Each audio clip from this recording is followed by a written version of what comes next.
Joseph was in prison for over 14 years, languishing there. In fact, 2 years before the time that God allocated, he built a connection with the butler that interpreted his dream. And he told him, when you go back, please talk to the king about me. The guy went and forgot. If your time has not come, they won't remember you. That's why connection in the flesh is useless if the Holy Ghost is not involved. There are many people who compromise to build carnal relationships. There are many people who do terrible things. At the end of the day, they are deceived, they are forgotten, and they are neglected because they don't respect the protocol in the spirit. I've dealt with many youth. There are many sisters who sleep with lecturers in the university to pass. Destiny is not just about passing exams. It's good to read and pass exams. But man, when you go into the street, you will need favor. You will need wisdom. You will need divine timing. All of that, a lecturer can't give it. So it's a waste to give up yourself in order to get a score. Study hard. Any score you get, receive it with integrity and go away. Your life is bigger than paper.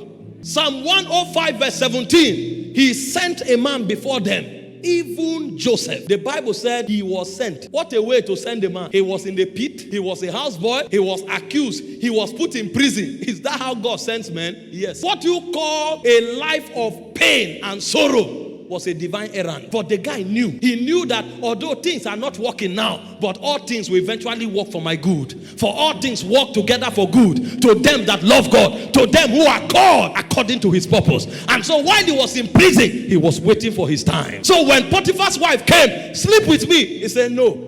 Although my destiny is not to be a houseboy, it looks as if God has forgotten me, but I will not do this evil. A time is coming when my status will change. If I compromise now, I have betrayed my destiny. So it was because of that time that he endured. Did you not read about Jesus? The Bible said for the joy that was set before him, he endured the pain. People who don't know how spiritual things are administered, they are the ones who compromise. I will not sleep with you. If he did, he would have become the head of houseboys and he would have been there for a lifetime. A prime minister would have been the head of houseboys. But he refused, and the Bible said, Psalm 105 verse 18, until the time that his word came. He said the word of the Lord tried him. The king sent for to lose him. Even the ruler of the people, he made him lord of his house and ruler of his substance, to bind his princes at his pleasure and to teach his senators wisdom.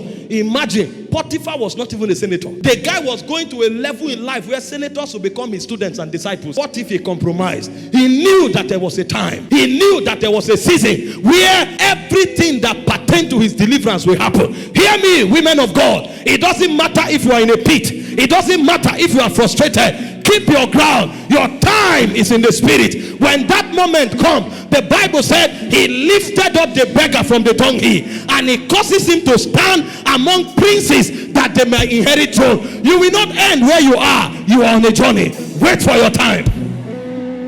Your enemies may laugh at you. They may taunt you. They may make mockery of you. I thought you said you are beautiful. How come you don't have a child? Wait, your womb is being prepared.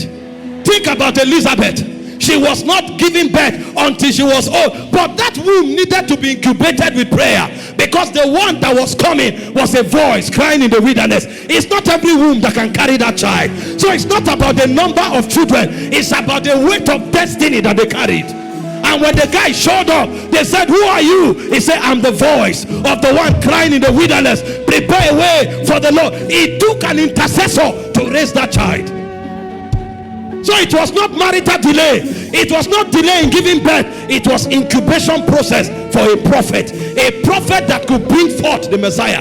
Do you know the testimony of Jesus concerning John? He said, of all men that lived, he said there was none greater than John. That was the child Elizabeth carried. What if she didn't wait for her time? There is nothing you are going through that you cannot be delivered from. But it takes a timing. There is a time allocation in the spirit. And I don't know about you, but me, I will wait for my time. I'm not looking for anybody outside God to help me. I'm not looking for any mechanical means to go ahead. The race is not to the swift, neither is the battle to the strong. It's of the Lord that showeth mercy. I'm not moved by what men say. When I look to the east, I know that my Redeemer liveth. It may not appear as if it is working, but I know that all things work together for good to them that love God, to them that are called according to his purpose. Don't bother about those mocking you. That's not where your destiny is going to. The Did you read about Hannah? The Bible said Peninnah made a mess of her.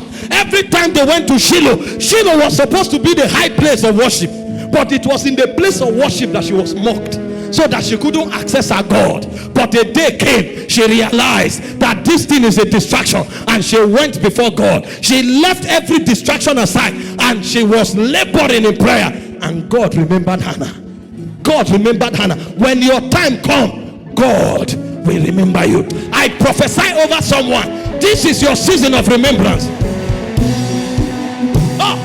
Thank you for watching this video. We trust you have been tremendously blessed. To get more messages by Apostle Michael Orokpo, kindly join our Telegram channel by following the link on your screen. Your life will never remain the same. God bless you.